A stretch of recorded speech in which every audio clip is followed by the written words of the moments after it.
அன்புக்குரியவர்களே, ஆண்டவராகிய இயேசு கிறிஸ்துவின் நாமத்தினாலே அன்பின் வாழ்த்துக்கள். ஏல் ஷடா என்கிற தேவனுடைய நாமத்தை நாம் அதிகமாக கேள்விப்பட்டிருப்போம். தேவனுடைய இந்த பரிசுத்த நாமத்தை நாம் அநேக தரம் சொல்லி கர்த்தரை துதித்திருப்போம், ஆராதித்திருப்போம். அந்த ஏல் ஷடா என்கிற நாமத்தினுடைய அர்த்தம் சர்வ வல்லமையுள்ள தேவன் என்பதை நாம் அறிந்திருக்கிறோம். ஆதியாகம புஸ்தகத்தில் 17ஆம் அதிகாரத்தில் ஆபிரகாம் இடத்துல தேவன் தம்முடைய புதிய நாமத்தை இப்படி அறிவிக்கிறார். நான் எல்ஷடாய், சர்வ வல்லமையுள்ள தேவன். இந்த எல்ஷடாய் என்கிற எபிரேய பெயரை இரண்டாக பிரிக்கலாம். ஏல் ப்ளஸ் ஷடாய். ஏல் என்றால் கடவுள் அல்லது தேவன், ஷடாய் என்றால் வல்லமையுள்ளவர். அப்போ தேவன் வல்லமையுள்ளவர் என்கிற ஒரு அழகான அர்த்தம் அதற்குள்ளே பொதிந்திருக்கிறது. நான் சர்வ வல்லமையுள்ள தேவன் என்கிற இந்த ஏல் ஷடாய் என்கிற கூட்டு பெயரை, அதற்குள் இருக்கிற வல்லமையை, தேவ வல்லமையை நமக்கும் விசேஷமாக அன்றைய நாளிலே ஆபிரகாமும் தேவன் அறிய தந்தார். இது தேவனுடைய சர்வ வல்லமையை வெளிப்படுத்தக்கூடிய ஒரு பெயராக இருக்கிறது. அதற்குள்ளே ஒரு 3 பொருள்கள் உண்டு. அது என்ன அப்படின்னா, முதல் காரியம், வாக்குத்தத்தத்தை நிறைவேற்ற வல்லமை உள்ளவர். பிதாவாகிய தேவன் ஆபிரகாமை அழைத்து அநேக வாக்குத்தத்தங்களை கொடுத்தார்.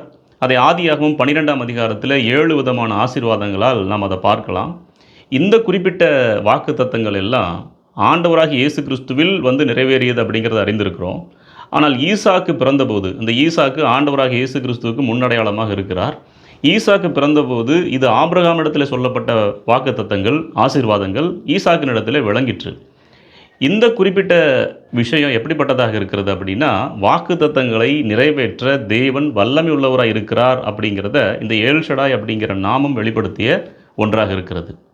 இரண்டாவது விஷயம் என்னன்னு சொல்லி பார்த்தீங்கன்னா, இயற்கையின் மேல் ஆளுகை செய்யும் வல்லமை உள்ளவர் அப்படின்னு அர்த்தம். எப்படி இயற்கையின் மேல் தேவன் ஆளுகை செய்தார்? இயற்கை மனிதனுடைய சரீரத்தில் பல்வேறு விதமான பலனை கொடுத்திருக்கிறது. ஒரு மனிதன் எந்த அளவுக்கு செயல்பட முடியும் என்பதற்கான வல்லமையை கொடுத்திருக்கிறது மனிதனுடைய சரீரத்தில்.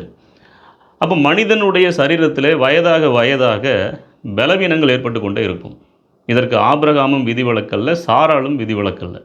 அப்போ இயற்கைக்கு மாறான ஒன்று நடந்தால் மட்டும்தான் ஆபிரகாமுக்கும் சாராளுக்கும் ஒரு குழந்தை பிறக்க முடியும். ஏன்னா ஆபிரகாமுடைய சரீரம் செத்து போயிற்று, சாராளுடைய சரீரத்திலேயும் ஸ்திரீகளுக்குரிய வழிபாடு நின்று போயிற்று. அப்படின்னா 2 பேருக்குமே இயற்கையான ஒரு பலன் இல்லாமல் போயிற்று. அப்போ ஏல் ஷடாய் என்கிற சர்வ வல்லமை அவர்களிடத்தில் செயல்படாமல் இயற்கைக்கு மாறான ஒரு அற்புதம் அவங்க வாழ்க்கையில் நடக்க முடியாது. ஆகவே தேவன் தம்முடைய ஏல் ஷடாய் என்கிற நாமத்தை வெளிப்படுத்தினார். நான் இயற்கையின் மேல் ஆளுகை செய்கிற வல்லமை உள்ளவர். மூன்றாவது காரியம் என்னன்னு சொல்லி பார்த்தீங்கன்னா, செத்துப்போன சரீரத்தை உயிர்ப்பிக்க வல்லவர் அப்படின்னு அர்த்தம். ஒன்று, வாக்குத்தத்தத்தை நிறைவேற்ற வல்லவர், இயற்கையின் மேல் ஆளுகை செய்ய வல்லவர், செத்துப்போன சரீரத்தை உயிர்ப்பிக்க வல்லவர். இந்த 3 சேர்ந்து தான் சர்வ வல்லமையுள்ள தேவன் என்கிற ஒரு பதத்தை கொடுக்கிறது. செத்துப்போன சரீரம் எங்கே உயிர்ப்பிக்கப்பட்டது? எபிரேயர் 11ஆம் அதிகாரத்துக்கு போய் பார்த்தோன்னா, சரீரஞ்செத்தவன் என்று எண்ணப்படும் ஒருவனாலே வானத்து நட்சத்திரங்களைப் போல திரளான சந்ததியினர் பிறந்தார்கள் என்று சொல்லி நம்ம பார்க்க முடியும். அப்போ செத்துப்போன இந்த 2 சரீரங்களையும் உயிர்ப்பித்து அங்கே இருந்து ஈசாக்கு என்கிற ஒரு சந்ததியை கர்த்தர் பிறக்க செய்தார். ஈசாக்குக்கு யாக்கோபு, யாக்கோபுக்கு யோசேப்பு, 12 கோத்திரங்கள். இப்படித்தான் இஸ்ரவேல் சந்ததியே வானத்து நட்சத்திரங்களைப் போல பெருகிற்று. இதையும் தாண்டி 7 விதமான அர்த்தங்களை வேத அறிஞர்கள் இந்த ஏல் ஷடாய் அப்படிங்கிற பெயருக்கு கொடுக்குறாங்க. இன்றைக்கு எதற்காக இந்த பெயரை நாம் தியானிக்கிறோம் என்றால், இந்த சர்வ வல்லமையுள்ள தேவன் என்கிற பெயருக்கு கீழாக இருக்கக்கூடிய அந்த சர்வ வல்லமை உங்களுடைய, என்னுடைய, நம்முடைய வாழ்க்கையிலே இன்றைக்கும் செயல்பட வல்லமை உள்ளதாக இருக்கிறது அப்படிங்கிறதுக்காக தான். ஏல் ஷடாய் அப்படிங்கிற வார்த்தை ஆதியாகம புஸ்தகத்தில் 6 முறையும், யோபு புஸ்தகத்தில் 31 முறையும் பயன்படுத்தப்பட்டிருக்கிறது. இந்த ஏல் ஷடாய் என்பதற்கு பல வித்தியாசமான வியாக்கியானங்களை பரிசுத்த வேத ஆராய்ச்சியாளர்கள் கொடுக்குறாங்க. முதல் காரியம், எல்லாவற்றையும் செய்யக்கூடியவர். கிரேக்க மொழிபெயர்ப்பான செப்துவஜிந்த் அப்படிங்கிறது நமக்கு தெரியும். இதில் இந்த குறிப்பிட்ட வார்த்தை பேண்டோகிராட்டர் என்று மொழிபெயர்க்கப்பட்டிருக்கிறது. இந்த வார்த்தையினுடைய பொருள் என்ன அப்படின்னா, எல்லாவற்றிலும் தனது ஆதிக்கத்தை செலுத்துகிறவர் அப்படின்னு சொல்லி அர்த்தம். ரெண்டாவது, கிட்னர் அப்படிங்கிற ஒரு வேத ஆராய்ச்சியாளர் என்ன சொல்கிறார் அப்படின்னா, இந்த வார்த்தைக்கு போதுமானவர் அப்படிங்கிற விளக்கத்தை கொடுக்குறார்.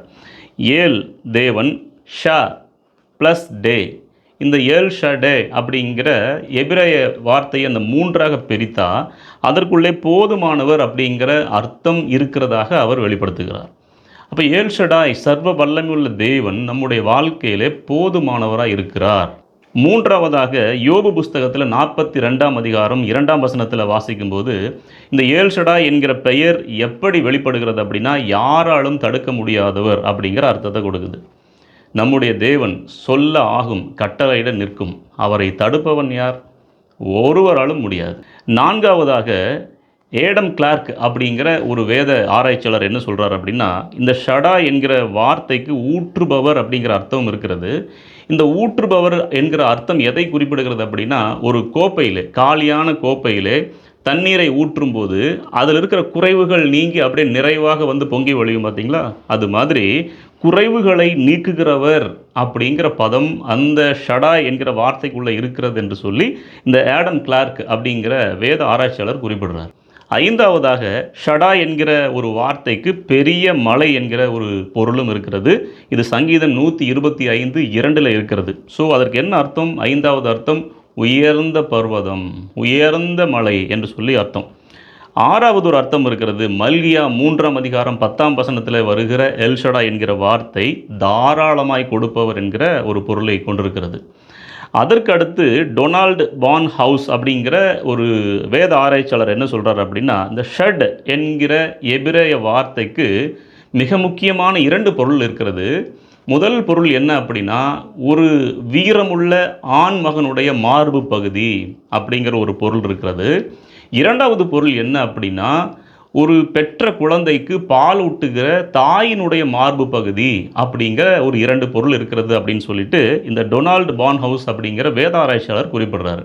ஷடா என்கிற அந்த எபிரேய வார்த்தைக்கு அப்படிப்பட்ட பொருளும் இருக்கிறதாம். ஸோ அப்படி இருக்கும் பொழுது நம்முடைய தேவனாகிய கர்த்தர் தம்மை நம்புகிற ஒவ்வொருவருக்கும் பராக்கிரமம் நிறைந்த ஒரு ஆண் மகனுடைய மார்பு, அதாவது வீரமிக்க ஒரு நபராக தேவன் நமக்காக பராக்கிரமமாக யுத்தம் செய்கிறவராக இருக்கிறார் அப்படிங்கிற ஒரு பொருளை கொடுக்கிறது.